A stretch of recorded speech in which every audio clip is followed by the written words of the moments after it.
নমস্কাৰ বন্ধু বান্ধৱীসকল, স্বাগতম জনাইছোঁ আপোনাক মোৰ চেনেললৈ।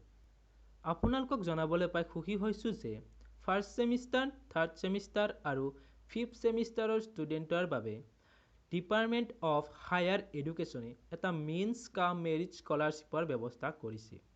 এই প্ৰক্ৰিয়াটো আপুনি অনলাইনৰ দ্বাৰা কৰিব লাগিব। প্ৰত্যেকজন কেণ্ডিডেটে পাৰ মান্থ 1000 টকাকৈ লাভ কৰিব।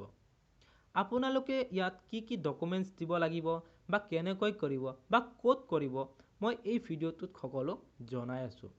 সেয়েহে আপুনি ভিডিঅ'টো শেষলৈ ভালদৰে চাই থাকক। এতিয়া মই আপোনালোকক ক'ম যে এই স্কলাৰশ্বিপৰ বাবে কি প্ৰয়োজন।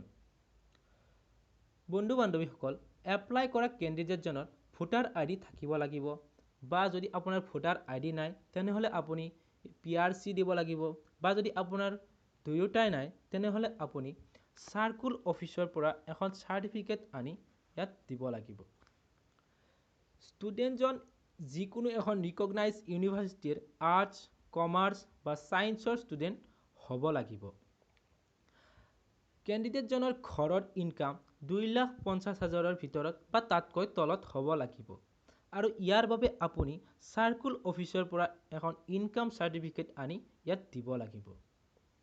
ষ্টুডেণ্টজনৰ HS পাৰ্চেণ্টেজ 60 বা তাতকৈ বেছি হ'ব লাগিব, আৰু ইয়াৰ বাবে আপুনি HS মাৰ্কশ্বিটখন ইয়াত দিব লাগিব। আৰু আপুনি ইয়াত বেংক পাছবুকৰ প্ৰথম পৃষ্ঠাটো, য'ত আপোনাৰ IFSC নম্বৰ বা আপোনাৰ একাউণ্ট নম্বৰ থাকে, সেই পেজটো আপুনি ইয়াত দিব লাগিব।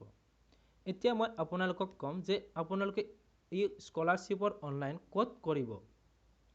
আপুনি যিকোনো এটা ব্ৰাউজাৰ, ধৰক অপেৰা বা ক্ৰমত গৈ ইয়াত চাৰ্চ কৰিব যে www.dhescholarship.org. এই ৱেবছাইটটো, তাত গৈ আপোনালোকে এখন ফৰ্ম দেখিব। সেই ফৰ্মখন আপোনালোকে ফিল আপ কৰিব লাগিব, আৰু তাত দিয়া ধৰণে যেনেকৈ ভোটাৰ ID, HS মাৰ্কশ্বিট বা বেংক পাছবুকৰ প্ৰথম পেজখন আপোনালোকে ইয়াত স্কেন কৰি আপলোড কৰিব লাগিব। এই স্কলাৰশ্বিপৰ শেষ তাৰিখ হৈছে 30 নৱেম্বৰ। যদি আপুনি মোৰ ভিডিঅ'টো ভাল পাইছে তেনেহ'লে তলত কমেণ্ট কৰি জনাব আৰু শ্বেয়াৰ কৰি সকলোকে জনাত সহায় কৰি দিব। আশা কৰোঁ মই আপোনালোকক কিছু পৰিমাণে হ'লেও সহায় কৰিব পাৰিছোঁ। পুনৰ লগ পোৱাৰ আশাৰে আজিলৈ ইমানে। ধন্যবাদ।